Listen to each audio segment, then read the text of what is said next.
देखिए, ये है आलू, ठीक है। और इस आलू के माध्यम से हम लोग समझने वाले हैं पॉइंट चार्ज को।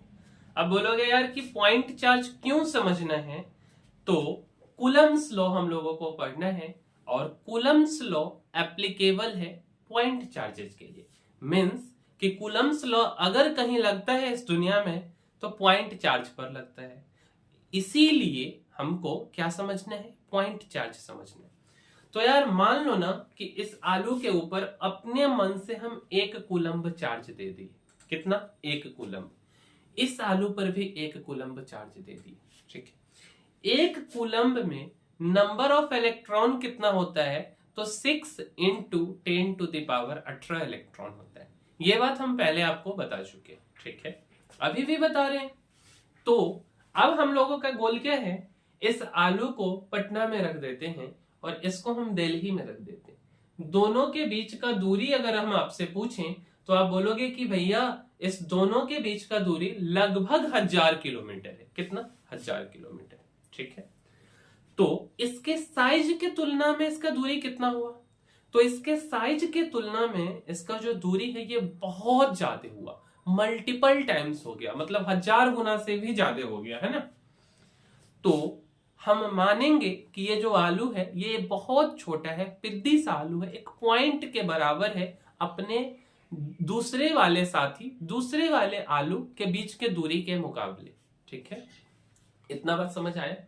तो इसके ऊपर जितना भी इलेक्ट्रॉन है, मतलब कि 6 गुने 10 के पावर 18 इलेक्ट्रॉन है इस पे, वो सारा के सारा एक पॉइंट पे कंसंट्रेटेड है, ठीक है। तो पॉइंट चार्ज का सीधा साधा सा मतलब ये हुआ कि जब किसी दो चार्जेज के बीच का, किसी दो आलू के बीच का दूरी बहुत ज्यादा हो जाए उसके साइज के तुलना में, तो हम बोलेंगे कि उसका जो साइज है वो एक पॉइंट के बराबर है। इसी बात को बुक में क्या लिखा होता है कि when linear size of charged bodies are much smaller than the distance separating them, the charged bodies are treated as point charge. मतलब इसका साइज बहुत छोटा हो जाए इसके दूरी के तुलना में, इससे इसके दूरी के तुलना में, तो हम इसको पॉइंट चार्ज मान लेंगे, ठीक है। अब यार पॉइंट चार्ज पे ही कूलम्स लॉ लगता है, ठीक है। तो उसके बारे में अब हम समझते हैं कि कूलम्स लॉ क्या होता है। तो सबसे पहले कि जो कूलम्स लॉ है वह एक क्वांटिटेटिव स्टेटमेंट है। क्वांटिटी का क्या मतलब होता है, नंबर 1 2 3 4 के फॉर्म में जब हम बात करें, मतलब जो वैल्यू आपको निकल के आएगा वो वैल्यू ये नहीं बोलेगा कि मतलब क्या बोलते हैं कि बहुत, मतलब ना क्वालिटी को नहीं बताएगा, बड़ा है, छोटा है, काला है, पीला है, नीला है, ऐसा कुछ नहीं बताएगा। नंबर बताएगा, मैग्नीट्यूड बताएगा, ठीक है।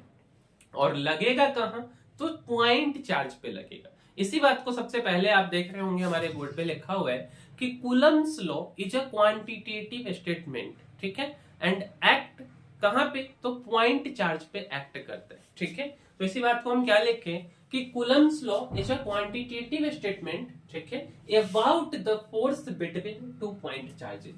मतलब एक टाइप का ये फोर्स है जो कि 2 पॉइंट चार्ज पे लगेगा। और कैसा स्टेटमेंट है, तो नंबर बताने वाला। अगर इतना सा कहानी ना याद रहे तो यह एक फोर्स है और एप्लीकेबल है पॉइंट चार्ज के लिए। किसके लिए? पॉइंट चार्ज के लिए। अच्छा, फिगर से समझते हैं कि एक्चुअल में क्या होता है कूलम्स लॉ।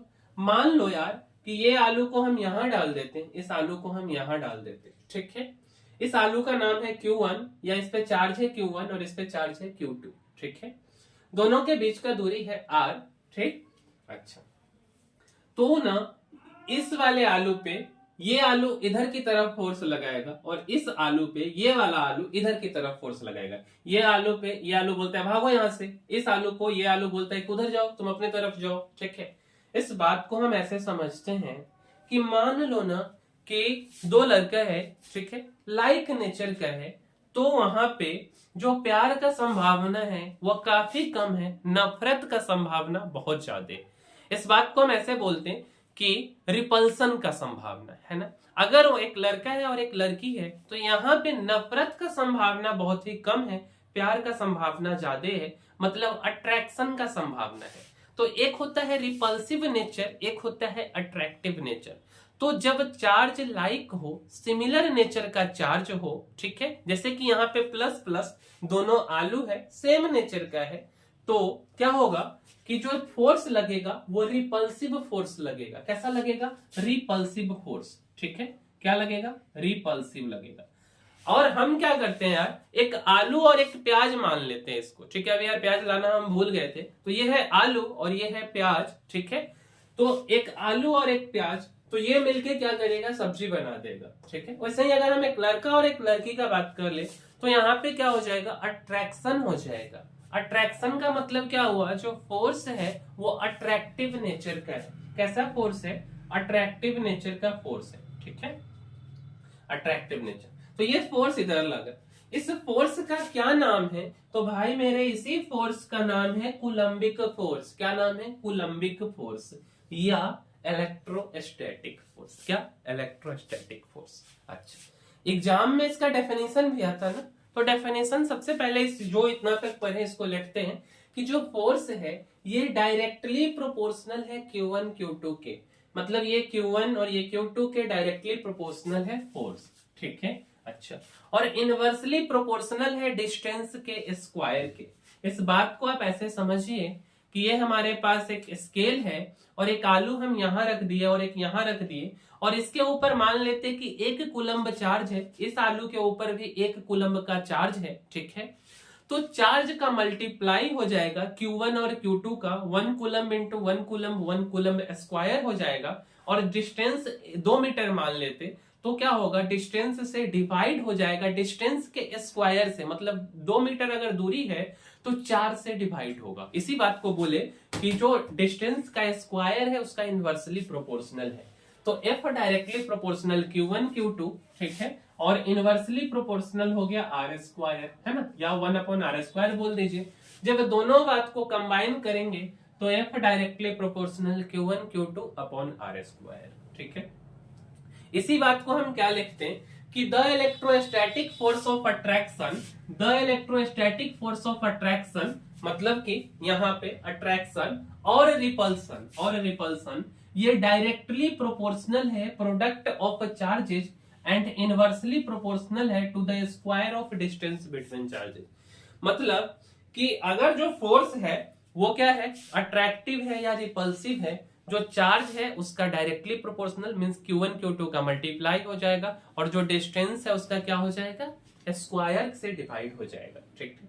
अच्छा, एक और बात कि जैसे मान लो कि ये जो आलू है दोनों, तो जो फोर्स है क्या ऊपर लगेगा नीचे लगेगा? तो आंसर है कि नहीं, इसी लाइन पे लगेगा, या तो इधर लग जाए या तो इधर लग जाए, वो डिपेंड करेगा नेचर ऑफ चार्ज पे, बट इस लाइन के बाहर नहीं लगेगा। मतलब हम क्या बोलेंगे कि acted along the line joining the charges. अगर हम इन सारे को कंबाइन कर दें और इस साइन को हटा दें तो यह है प्रोपोर्शनलिटी का साइन, तो यहाँ पे K आ जाता, means F equal to K Q1 Q2 upon R square.